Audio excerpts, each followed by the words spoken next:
Just let me know when you're ready.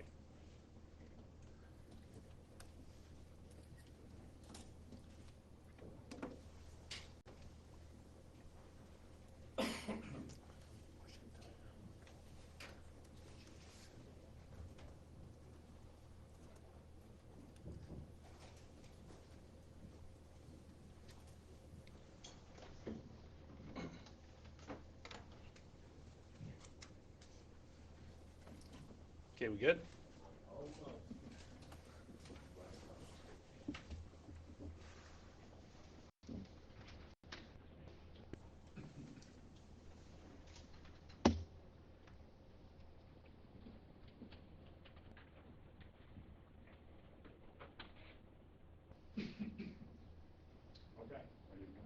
Okay. Good morning, everyone. My name is Nick Hanna. I'm the United States Attorney for the Central District of California here in Los Angeles. With me today is Assistant Special Agent in Charge Mark Pearson from the Internal Revenue Service, Criminal Investigations. Earlier today, Michael Avenatti, a nationally known lawyer, was arrested in New York City on two separate federal cases, one out of this district and one out of New York. Information on the New York case will be provided by the U.S. Attorney in Manhattan. I will discuss the California case now. The case was filed in Santa Ana on Friday and was unsealed today. The case is the result of 2 years of tax collection and investigative efforts by the IRS. The federal criminal complaint charges Mr. Avenatti with wire fraud and bank fraud and contains a series of allegations that paint an ugly picture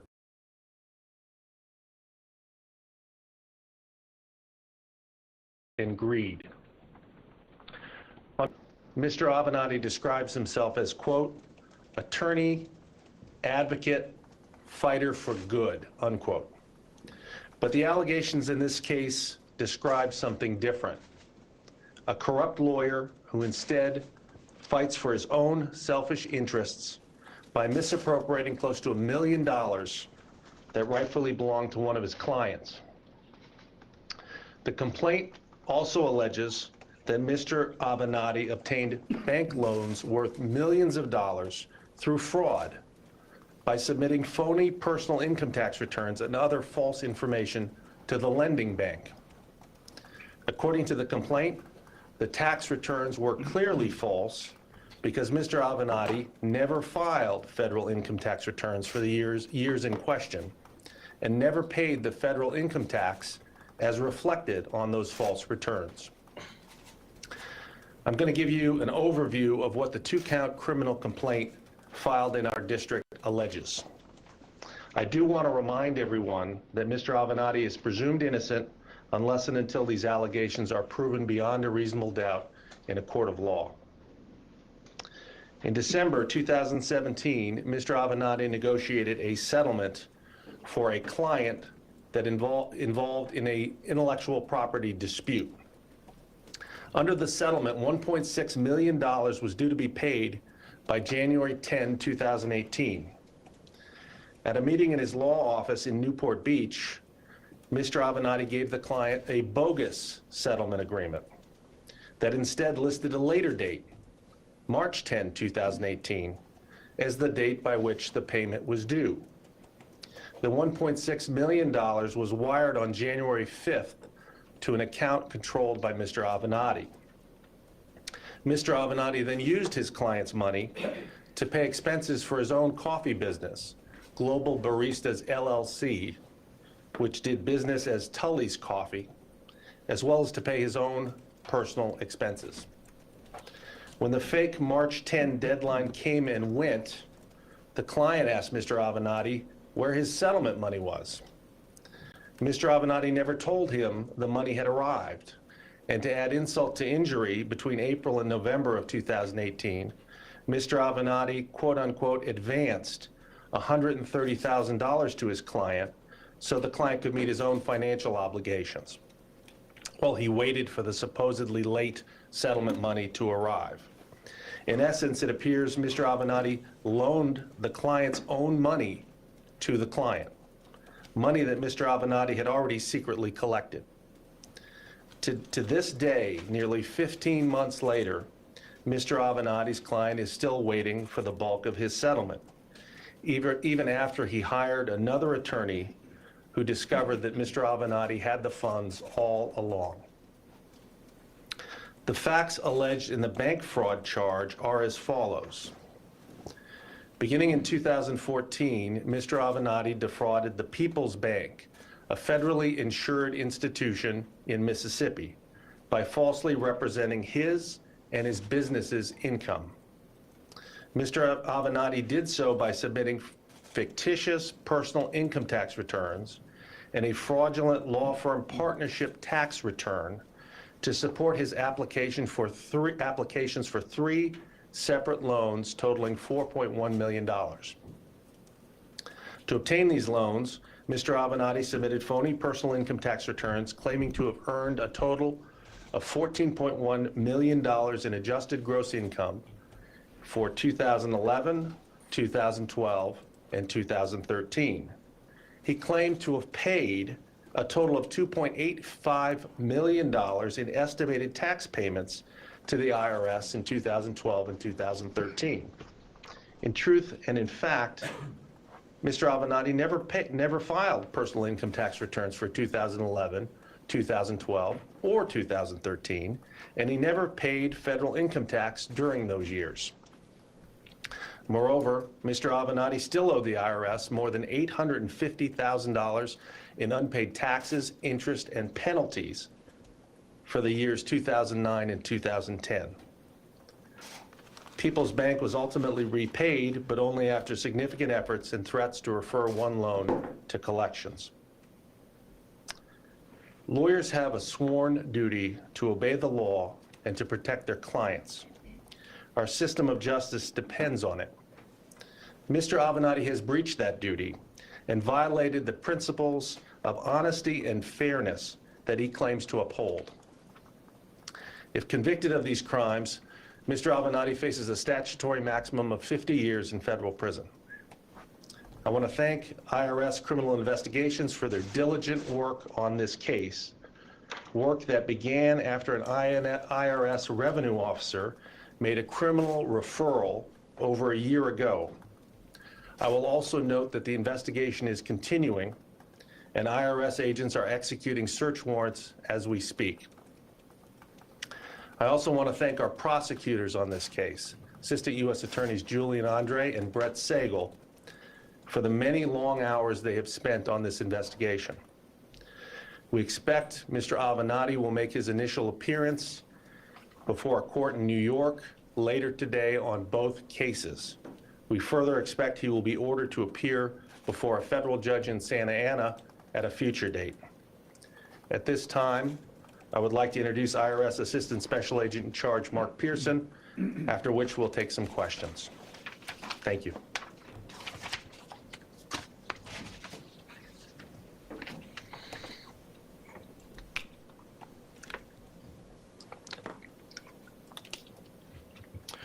Good morning, everybody. My name is Mark Pearson, and I'm the Assistant Special Agent in Charge of the Los Angeles Field Office, IRS Criminal Investigations.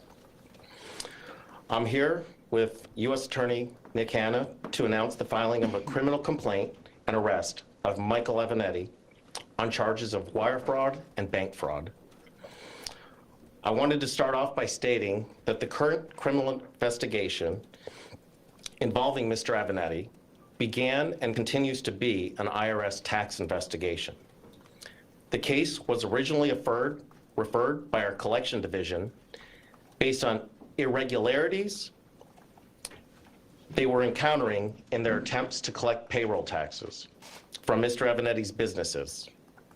Since the original referral, IRS Criminal Investigation Division, in partnership with the Los Angeles United States Attorney's Office, has been conducting an extensive financial investigation into these business entities, as well as Mr. Avenatti's personal financial transactions.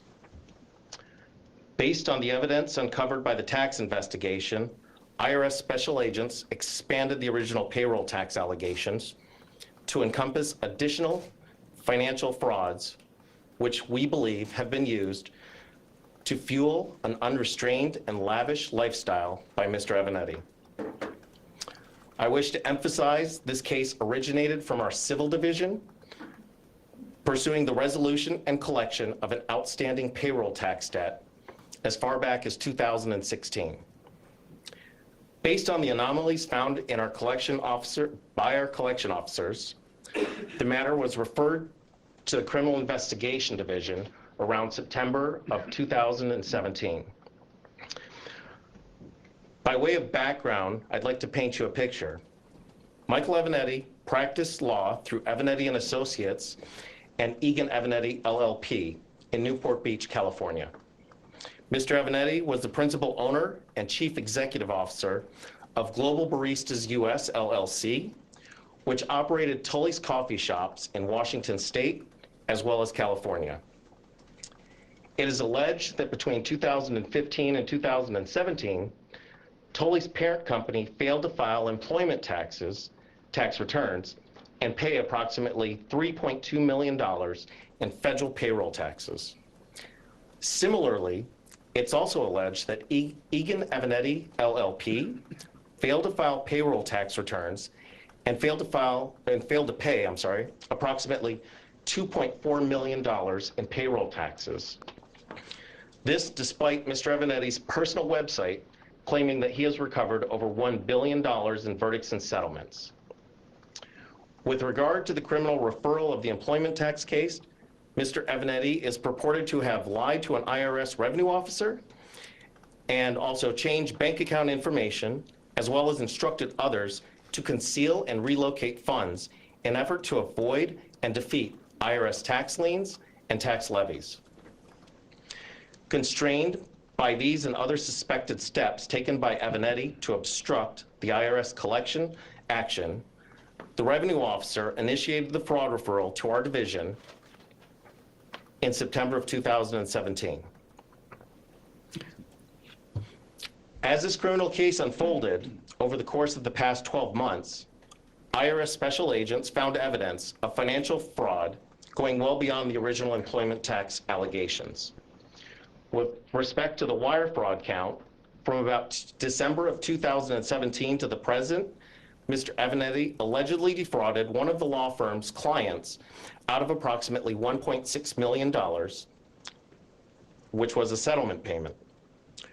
Rather than transfer his client's portion of the settlement proceeds to his client, Mr. Avenatti chose to use the entire $1.6 million for his own purposes. It's difficult to imagine a greater betrayal of trust than that between a fiduciary and his client. In regard to the bank fraud count in 2014, Michael Avenatti's law practice and coffee company obtained 3 separate loans totaling over $4 million. Mr. Avenatti allegedly provided the bank with false federal tax returns. In these tax returns, Mr. Avenatti submitted he reported approximately $4 to $5 million in income for each year and claimed to have paid the IRS $2.8 million in federal taxes. In reality, Mr. Avenatti never filed personal income tax returns for those years and has never made any tax payments with relation to those years. Today's announcement is about an attorney who has failed to file personal income tax returns, charged with embezzling clients' money, and defrauding a bank. All of these acts were taken to support his lavish lifestyle, which included a venture into a car racing company, a lifestyle which is estimated to exceed over $200,000 a month, the rental of a Newport Beach home at $100,000 per month, and the ownership of a $5 million Laguna Beach home. IRS criminal investigation is a major contributor in the effort to combat financial institution fraud, and the United States Attorney's Office recognizes CI's investigative expertise in this complex area. Finally, in parting, I'd like to say to the professionals out there, including attorneys, who create elaborate schemes that have no other purpose than to mislead others, defraud the IRS, their clients, and financial institutions, they run the very high risk of prosecution. These individuals may face severe consequences, including imprisonment and substantial fines. Thank you. some sort of questions. Okay, we'll take a few questions. I'm curious about the timing here. Did you know that the New York Southern District was going to come down with their indictments today? And, I mean, were you in coordination with them or what? Sure, these were two separate investigations, but we have coordinated the arrest so that there's one arrest on the two warrants. And you would have moved without them?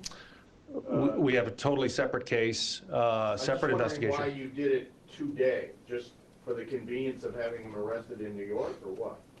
We coordinated the arrest for operational reasons, but we obtained our arrest warrant on Friday, and we've been building to that for quite some time. It was a lengthy investigation out here. We developed our case separately, and our case is completely separate, has nothing to do with the New York case. We just executed the search warrant simultaneously in New York when we had him. There's a pending civil matter where Mr. Avenatti has been accused of hiding money from a bankruptcy court when his law firm was in bankruptcy. Is that something that the federal authorities are looking at? I'm not going to speculate as to what may or may not be in the case, other than what's already in the affidavit. In the lengthy affidavit, there is some reference to the bankruptcy proceeding, so I would just refer you to that. How Yes. unusual is it to have someone who is not just a member of the bar, but a pretty well-known member of the bar, flat out just not file taxes? I mean, the average American knows if you don't file taxes for 3 years, you're probably going to get noticed by the IRS. How unusual is it for somebody of Mr. Avenatti's stature to just flat out not file taxes? You know, I'm not going to speculate on that, other than I haven't seen a similar case. Yes. You mentioned that the criminal referral came from the civil division. Was the IRS looking at him initially because of his prominence on the national stage and a lot of the articles that started coming out about potential misdeeds, unrelated to him? Totally unrelated. The tax efforts actually go back, the collection efforts actually go back to 2015 with respect to the Egan and Avenatti law firm, and then with respect to the Global Baristas, the coffee business, that goes back to September of 2016. So there have been collection efforts going on for many, many years, trying to collect taxes that were not paid. Mr. Hanna, what was the connection between these two cases? They're two separate issues. Two separate cases. Our case is completely separate than what's happening in New York. But I mean, the two cases here. Oh, as I think was mentioned, we initiated a financial investigation with respect to Mr. Avenatti to look at various financial dealings. As you can see from the affidavit, a number of activities were engaged in, including the wire fraud with respect to the client's money and including the bank fraud. There are other allegations contained in the affidavit, but right now the only charges are the wire fraud and the bank fraud, but it was a comprehensive look. Do you think he embezzled money from other clients? I'm not going to speculate on that.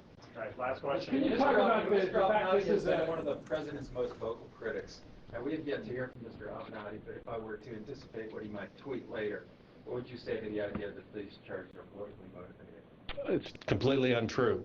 This investigation was started in the ordinary course that came up through the IRS based on collection efforts of back taxes.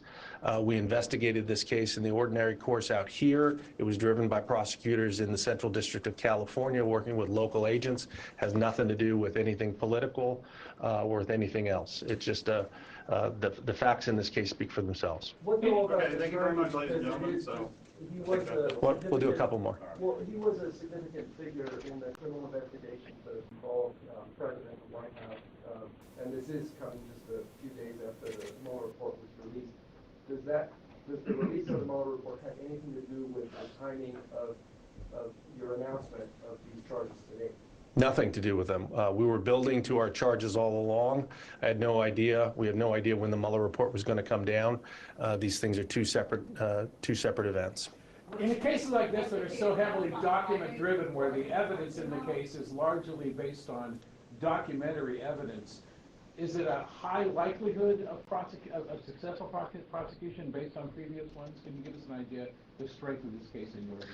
I'm not going to talk about that. All I can say is this was a very well investigated matter, investigated thoroughly by the IRS and our assistant U.S. attorneys. We've documented a substantial amount of evidence that's collected in the affidavits that have been unsealed. I just commend you to read those. Other than that, I'm not going to comment on the strength of the evidence. Did Attorney General Barr sign off on this? Was the case filed before the Mueller report was submitted on Friday? I'm not sure about the specific timing. I know the arrest warrant was issued on Friday. I don't know about, I don't know, frankly, the time of when the Mueller report was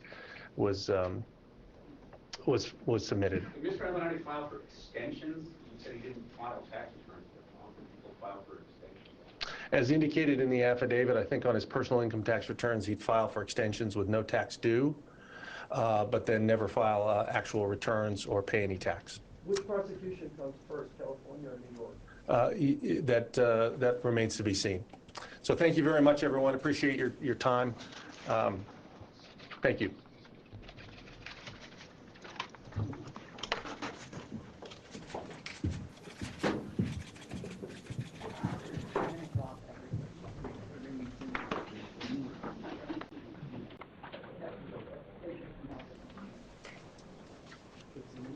So yeah, if you need a copy of the complaint, you can go to the press release is up on our website, down towards the bottom, there'll be a link to the complaint. No, I didn't, sorry. All right, now.